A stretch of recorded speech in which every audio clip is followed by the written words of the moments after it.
मित्रों नमः संस्कृताय भवतां भवतीनां च अत्र हार्दं स्वागतम हार्दिकम अभिनंदनम च।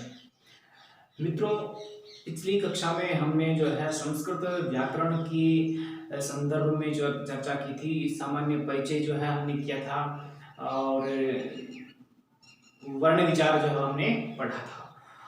आज हम जो है जिस टॉपिक को लेकर के आए हैं वह है यत्न विचार। यानी जब हम किसी भी वर्ण का उच्चारण करते हैं तो हमारे द्वारा एक विशेष यत्न किया जाता है और उस यत्न से ही वर्णोत्पत्ति जो है होती है, क्योंकि वर्णोत्पत्ति में जिह्वा का विशेष जो है वो योगदान जो है वो रहता है। यानी जिह्वा के भी भाग होते हैं, अग्र भाग है, उपाग्र भाग है, मध्य भाग है, मूल भाग है। तो इस प्रकार से जिह्वा के जो ये अग्र, उपाग्र, मध्य या मूल ये जो भाग हैं, इनका मुख के जो स्थान आदि होते हैं, यानी मुख में कंठ, तालु, मूर्धा, दंत, औष्ठ, नासिका आदि जो उच्चारण स्थान हैं, जिह्वामूल आदि, तो उन उच्चारण स्थानों का जिह्वा के जो विविध भाग हैं वो स्पर्श आदि करते हैं, थोड़ा दूर रहते हैं, तो इस प्रकार से हटकर के समीप जाते हैं। तो इनके आधार पर ही जो है यत्न जो है वो कहा जाता है।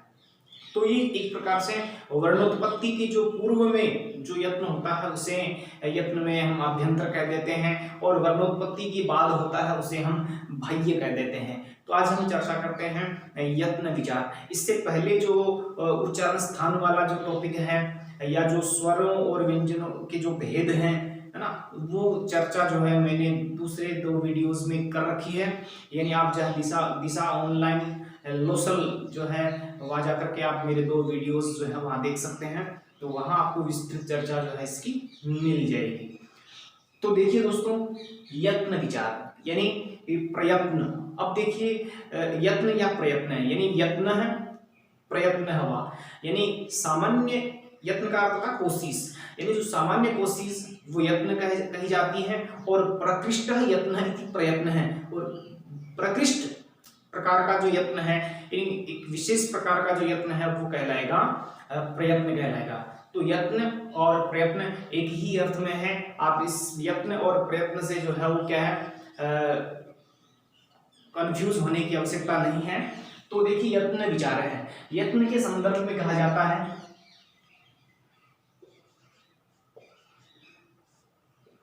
यत्न द्विधा। यत्न द्विधा यानी यत्न जो है वो 2 प्रकार का जो है वो माना गया है। यत्न है द्विधा यानी यत्न 2 प्रकार का है। अब देखिए क्या कहा गया है, आगे आगे कहा गया है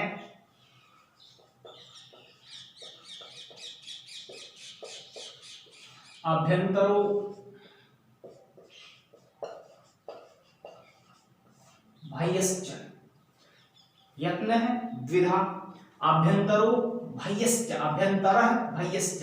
यानी हम ऐसे कह सकते हैं कि यत्न जो होता है वह 2 प्रकार का होता है।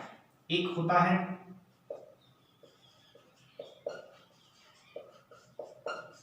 अभ्यंतर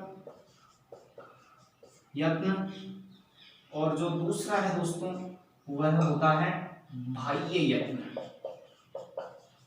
बाह्य यत्न यानी अभ्यंतर प्रयत्न या अभ्यंतर यत्न, बाह्य यत्न या बाह्य प्रयत्न। तो इस प्रकार से यत्न जो है 2 प्रकार का होता है। यत्न है द्विधा यानी यत्न 2 प्रकार का है। यत्न की कितने प्रकार का कहा गया है, 2 प्रकार का, जिसमें प्रथम भेद है इसका अभ्यंतर और दूसरा भेद है इसमें बाह्य। आज हम जो चर्चा करने वाले हैं वो यत्न का जो अभ्यंतर जो भेद है उसकी हम चर्चा जो है वो करेंगे कि अभ्यंतरः कतिधा यानी आद्य पंचधा। इसमें कहा गया है यत्न है द्विधा, अभ्यंतरः बाह्यश्च, ठीक है। उसके बाद कहा गया कि आद्य यानी प्रथम, यानी जो ये प्रथम यत्न है अभ्यंतर प्रयत्न है वो कितने प्रकार का है, 5 प्रकार का है। यानी अभ्यंतर जो प्रयत्न है वो पुनः 5 प्रकारों में बांटा गया है। पहला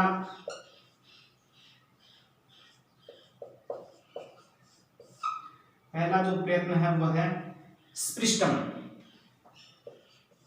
दूसरा देखिए कौन सा है,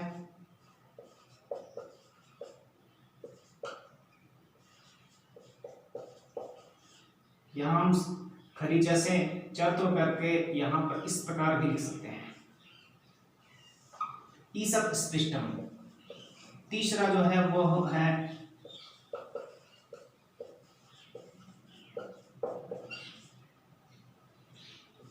ईसद विवृतम। चतुर्थ है विवृतम और पांचवा है संवृतम। यानी ये 5 प्रकार का जो है अभ्यंतर यत्न है, यानी ये 5 प्रकार का अभ्यंतर प्रयत्न। देखिए व्याकरण में एक है वैयाकरण सिद्धांत कौमुदी जिसमें 4 ही माने गए हैं, एक है लघु सिद्धांत यानी भट्टोजी दीक्षित की जो सिद्धांत कौमुदी है उसमें 4 ही जो है अभ्यंतर प्रयत्न माने गए हैं, और जो दूसरा लघु सिद्धांत कौमुदी है वरदराजाचार्य की, उसमें जो है ये 5 प्रकार के अभ्यंतर प्रयत्न माने गए हैं। तो हम जो है अभ्यंतर प्रयत्न के संदर्भ में देखेंगे कि कितने प्रकार के हैं, ये 5 प्रकार के हैं। स्पृष्टम, ईसद स्पृष्टम, ईसद विवृतम, विवृतम, संवृतम। अब देखिए स्पृष्टम, जो स्पृष्ट नामक जो भेद है, इसका स्पृष्ट नामक जो भेद है उसके संदर्भ में क्या कहा गया है, स्पृष्टम प्रयत्नम स्पर्शानाम। यानी इसमें कहा गया है कि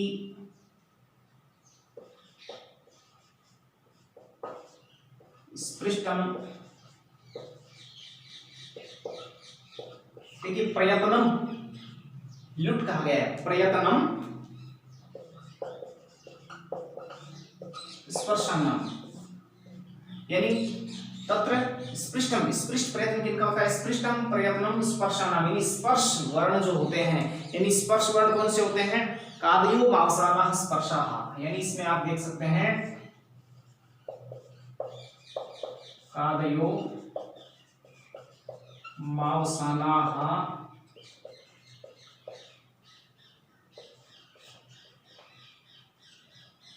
स्पर्शाः, कादयो मावसानाः स्पर्शाः, यानी क आदयः म अवसानाः स्पर्शाः, यानी क से प्रारंभ होने वाले और म से अवसान होने वाले जो वर्ण हैं वे क्या कहलाते हैं, स्पर्श कहलाते हैं। और ये स्पर्शों का ही स्पृष्ट प्रयत्न जो है वो होता है। यानी आप ये समझ सकते हैं कि स्पृष्ट प्रयत्न जो है वो किनका होता है, स्पर्श व्यंजनों का होता है। अब स्पर्श व्यंजन कौन से हैं, देखिए स्पर्श व्यंजन है आपके उ, चु, टू, टू, इनका, ठीक है, इनका जो है वो क्या होता है, स्पृष्ट प्रयत्न जो है वो होता है। यानी अभ्यंतर प्रयत्न जो है उनमें प्रथम भेद है स्पृष्ट। स्पृष्ट के लिए कहा जाता है स्पृष्टम प्रयत्नम स्पर्शानाम। स्पर्श किसे कहा गया है, कादयो मावसानाः स्पर्शाः, अर्थात कैसे आरंभ होने वाले और वैसे अवसान होने वाले जो वर्ण हैं वो स्पर्श कहलाते हैं, और स्पर्श जो वर्ण है उनका स्पृष्ट प्रयत्न जो है वो होता है। और कौन से हैं, उ, चु, टू, टू, पू, अर्थात क के 5 वर्ण, च वर्ग के 5 वर्ण, प वर्ग के 5, त वर्ग के 5 और प वर्ग के 5। तो इस प्रकार से ये 25 वर्ण जो होते हैं वो स्पृष्ट प्रयत्न वाले होते हैं। संख्या कितनी है इनकी, 25। फिर देखिए दूसरा, या इसको आप इस प्रकार से समझिए, ये दूसरा है ईसत स्पृष्टम। ईसत स्पृष्टम के लिए कहा जाता है ईसत स्पृष्टम अंतस्थाना।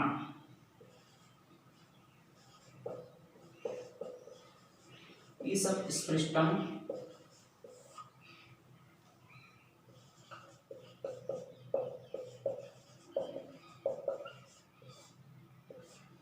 ईसत स्पृष्टम अंतस्थानाम, यानी ईसत स्पृष्ट जो है वो किनका होता है, अंतस्थ जो वर्ण है, यानी व्यंजनों में जो अंतस्थ व्यंजन है उनका ईसत स्पृष्ट होता है।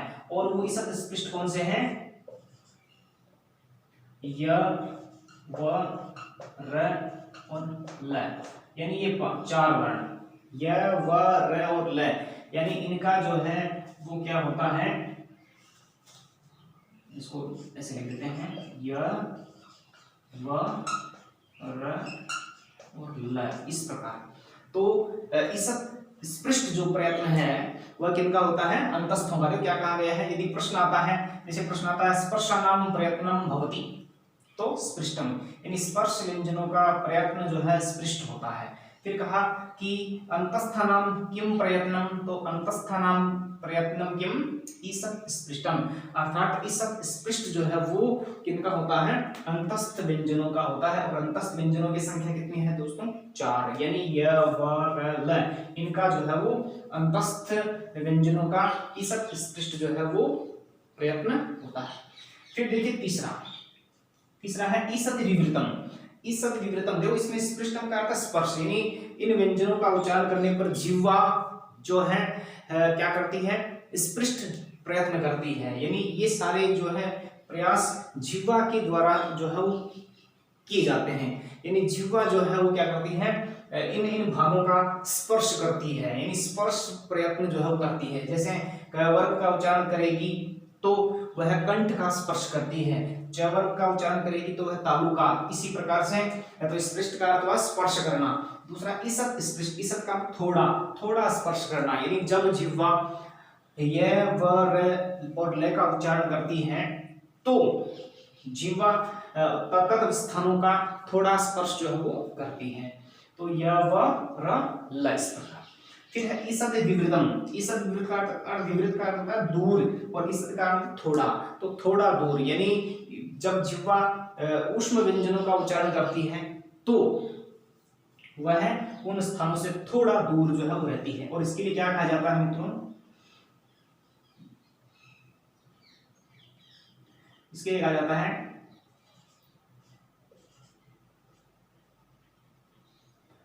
ईषद विवृतम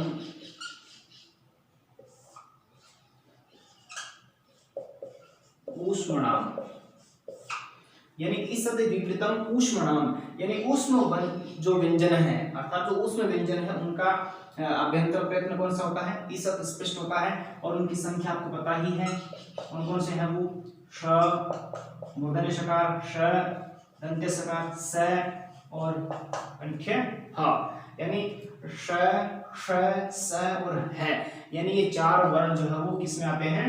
ऊष्म आते हैं। और ऊष्म व्यंजनों का जो अभ्यंतर प्रयत्न है वो कौन सा होता है? ईसद विवृतम होता है। तो इस प्रकार से अंतस्थानाम ईसद स्पृष्टम, ऊष्मणाम ईसद विवृतम, यानी ऊष्म व्यंजनों का अभ्यंतर प्रयत्न ईसद विवृत जो है होता है। यानी जब इन व्यंजनों का श, श, स और ह का उच्चारण जब हम करते हैं तो जिह्वा जो है वो क्या है? तालु, मूर्धा, दंत और कंठ आदि से थोड़ा दूर रहती है। तो इनकी संख्या कितनी है मित्रों? 4। अंतस्थों की संख्या कितनी होगी? 4। अब आगे विवृत। विवृत के लिए कहा जाता है विवृतम स्वराणाम। तो यहाँ पर स्वर आएगा तो हम इसको अनुस्वार में बदल सकते हैं, मनुस्वार सूत्र से। तो विवृतम स्वराणाम, यानी विवृत जो है वो किनका होता है? स्वरों का होता है। यानी अभ्यंतर प्रयत्न में जो चतुर्थ भेद है विवृत, अर्थात ये विवृत जो प्रयत्न है वह स्वरों का, यानी स्वराणाम विवृतम, स्वराणाम विवृतम, यानी स्वरों का जो है वो विवृत प्रयत्न जो है वो होता है। अब देखिए स्वरों में सभी, यानी अक्ष कह देने पर सभी स्वर आते हैं, तो स्वरों का जो है वो क्या है? विवृत प्रयत्न जो है वो होता है। ठीक है, तो स्वरों में जैसे हम माहेश्वर सूत्रों के अनुसार हम लिखना चाहें तो लिख सकते हैं। कौन कौन से हैं? या कह देने से सभी आ जाते हैं, जैसे ए है, ई, उ, री, री, ए, ओ, आई और औ, यानी ये सभी जो है वो स्वर विवृत प्रयत्न वाले होते हैं। फिर देखिए क्या है आगे, 5वां भेद है संवृत। संवृत में देखिए इसके लिए क्या कहा गया है? स्वर संवृत भी स्वर के संदर्भ में ही है, लेकिन स्वरों में जो ये आकार है, स्वरों में जो ये आकार है, इस आकार के लिए संवृत जो है वो प्रयत्न जो है होता है। अब इसमें देखिए आकार के संदर्भ में, यानी ये आकार भी ह्रस्व आकार, ह्रस्व आकार, यानी आकार के जो छह दीर्घ है, छह प्लुत भेद है, उनके संदर्भ में नहीं, केवल ह्रस्व जो आकार है उसी के लिए समृद्ध प्रयत्न होता है, और वो भी दो अवस्थाओं में। पहली अवस्था है देखिए, एक प्रकार से कहते हैं प्रयोग, और दूसरी है प्रक्रिया, यानी प्रयोग दशा, ये कही जाएगी प्रक्रिया दशा। प्रयोग दशा को हम उच्चारण कह सकते हैं, ठीक है, उच्चारण में, और प्रक्रिया का अर्थ होता है संधि आदि, ठीक है। तो प्रयोग दशा और प्रक्रिया दशा ये दो अवस्थाएं हैं। इन दो अवस्थाओं में जो है ह्रस्व जो है समृद्ध और विवृत होता है। अब किसमें समृद्ध होगा, किसमें विवृत होगा, तो यहाँ देखना है आपको कि जो उच्चारण अवस्था है, ठीक है, यानी जो प्रयोग दशा है, उच्चारण अवस्था है, उसमें हम कहेंगे इसको समृद्ध। प्रयोग दशा यानी उच्चारण की अवस्था में, यानी उच्चारण करने पर, जब हम उच्चारण करते हैं ह्रस्व आकार का, तो ह्रस्व आकार का उच्चारण करने में जो है समृद्ध प्रयत्न जो है वो होता है। प्रयोग दशा जिसको हम कह सकते हैं उच्चारण प्रयोग, यानी उच्चारण में इसका समृद्ध प्रयत्न होता है। और जो ये प्रक्रिया दशा है, ठीक है, इस प्रक्रिया दशा में जो है इसका विवृत ही होता है। प्रक्रिया दशा यानी संधि आदि में ये जो ह्रस्व होता है वो विवृत ही होता है। यानी इसको ऐसे समझ सकते हैं कि आकार जो है, ठीक है, आकार जो है वो उच्चारण में क्या है, समृद्ध, और संधि आदि जो होती है, जब संधि आदि करनी होती है तब यह होता है विवृत, ठीक है। जैसे मान लीजिए, क्योंकि ह्रस्व अ जो होता है वो आकाश सवर्णी होता है, तो सवर्णी होता है, जैसे मान लीजिए एक रूप है देव प्लस आलय, देव प्लस आलय है। इस स्थिति में आप देख पाते हैं कि यहाँ ह्रस्व अ है और उसके बाद में दीर्घ आ रहा है, तो ह्रस्व अ के बाद में दीर्घ आ रहा है, इसलिए ह्रस्व अ भी विवृत है, ठीक है, और दीर्घ आ ये भी विवृत है। लेकिन यदि हम ह्रस्व अ को केवल समृद्ध मान लेंगे तो ये देखो ये समृद्ध हो जाएगा, ये विवृत। जब ये समृद्ध है ये विवृत है तो दोनों क्या नहीं होंगे, सवर्ण नहीं होंगे। दीर्घ संधि अकह सवर्णे दीर्घ है, यानी सूत्र कहता है अकह सवर्णे, यानी सवर्ण होने पर ही दीर्घ होता है। तो जब ये समृद्ध होगा और ये विवृत होगा तो सवर्ण नहीं होंगे, दीर्घ नहीं होगा। तो जब कहा है कि जब ये प्रक्रिया होगी, संधि जो है वो प्रक्रिया में आती है, तो प्रक्रिया दशा में यानी संधि आदि में ह्रस्व आकार भी विवृत होता है, तो ये भी विवृत है। उसके बाद में आने वाला आ भी सवर्णी हो गया, क्यों, क्योंकि ये भी विवृत है, तो अ भी विवृत हुआ, आ भी विवृत हुआ, तो दोनों सवर्णी हुए, और सवर्णी होने के कारण दोनों में दीर्घ आदेश होकर के देवालय रूप जो है वो बन जाता है। क्या रूप बनेगा, देवालय रूप जो है वो बन जाता है। तो मित्रों ये 5 अभ्यंतर प्रयत्नों के 5 भेद हैं। पहला स्पृष्टम, ईषद स्पृष्टम, ईषद विवृतम, विवृतम और समृतम। ईषद स्पृष्ट में जो है वो क्या है, स्पर्श व्यंजन आते हैं, ईषद स्पृष्ट में अंतस्थ व्यंजन आते हैं, ईषद विवृत में ऊष्म व्यंजन आते हैं, विवृत में जो है कौन आते हैं, सभी स्वर आते हैं, स्वरानाम, यानी सभी स्वरों का विवृत प्रयत्न जो है होता है। और समृद्ध 2 प्रकार से, यानी ह्रस्व अ जो होता है वो समृद्ध होता है, वो केवल प्रयोग दशा में, यानी प्रयोग दशा उच्चारण में केवल समृद्ध होता है। प्रक्रिया दशा संधि आदि जो होती है, ठीक है, संधि आदि जो होती है उसमें यह विवृत ही होता है।